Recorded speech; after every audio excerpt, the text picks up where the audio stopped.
ಇನ್ಮುಂದೆ ನಿಮ್ಮ office hours ಮುಗಿದ ಮೇಲೆ ನಿಮ್ಮ ಆಫೀಸಿಂದ ಬರೋ ಕಾಲ್ಸ್ಗಾಗ್ಲಿ ಮೆಸೇಜಸ್ಗಾಗ್ಲಿ ಮೇಲ್ಸ್ಗಾಗ್ಲಿ ನೀವು ರಿಪ್ಲೈ ಕೊಡೋ ಅವಶ್ಯಕತೆ ಇಲ್ಲ. ಹೌದು, ಈಗ ಭಾರತದಲ್ಲಿ ರೈಟ್ ಟು ಡಿಸ್ಕನೆಕ್ಟ್ ಕಾನೂನು ಬಗ್ಗೆ ಚರ್ಚೆ ನಡೆಯುತ್ತಿದೆ.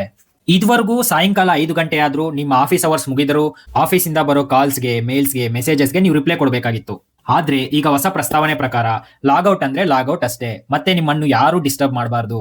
ಎಂಪಿ ಸುಪ್ರಿಯಾ ಸೂಲೆ ಅವರು ರೈಟ್ ಟು ಡಿಸ್ಕನೆಕ್ಟ್ ಬಿಲ್ 2025 ಅನ್ನು ಲೋಕಸಭೆಯಲ್ಲಿ ಮಂಡಿಸಿದ್ದಾರೆ.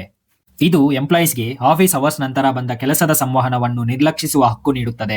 ಫ್ರಾನ್ಸ್, ಪೋರ್ಚುಗಲ್, ಆಸ್ಟ್ರೇಲಿಯಾ ಮುಂತಾದ ದೇಶಗಳಲ್ಲಿ ಈ ಹಕ್ಕು ಈಗಾಗಲೇ ಇದೆ. ಇದೀಗ ಭಾರತವು ಅದನ್ನು ಯೋಚಿಸುತ್ತಿದೆ. ಈ ಬಿಲ್ ಪ್ರಕಾರ ಆಫೀಸ್ ಅವರ್ಸ್ ನಂತರ ರಿಪ್ಲೈ ಮಾಡುವ ಅಗತ್ಯವಿಲ್ಲ.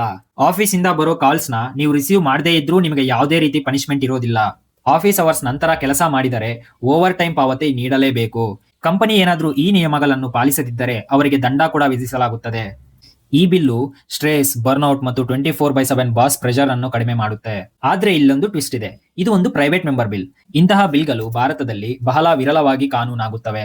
ಆದರೂ ಇದು ಮೆಂಟಲ್ ಹೆಲ್ತ್ ಮತ್ತು ವರ್ಕ್ ಲೈಫ್ ಬ್ಯಾಲೆನ್ಸ್ಗೆ ಸಂಬಂಧಿಸಿರೋದ್ರಿಂದ ಇದು ದೊಡ್ಡ ಚರ್ಚೆಯನ್ನು ಪ್ರಾರಂಭಿಸಿದೆ. ಇದರ ಬಗ್ಗೆ ನಿಮಗೆ ಏನನ್ಸ್ತಿದೆಯೋ ಕಮೆಂಟ್ ಮಾಡಿ. ಈ ರೀತಿ ವಿಡಿಯೋಸ್ಗಾಗಿ ಚಾನಲ್ಗೆ ಸಬ್ಸ್ಕ್ರೈಬ್ ಮಾಡಿ. ಫುಲ್ ವಿಡಿಯೋ ಯೂಟ್ಯೂಬ್ ಅಲ್ಲಿದೆ.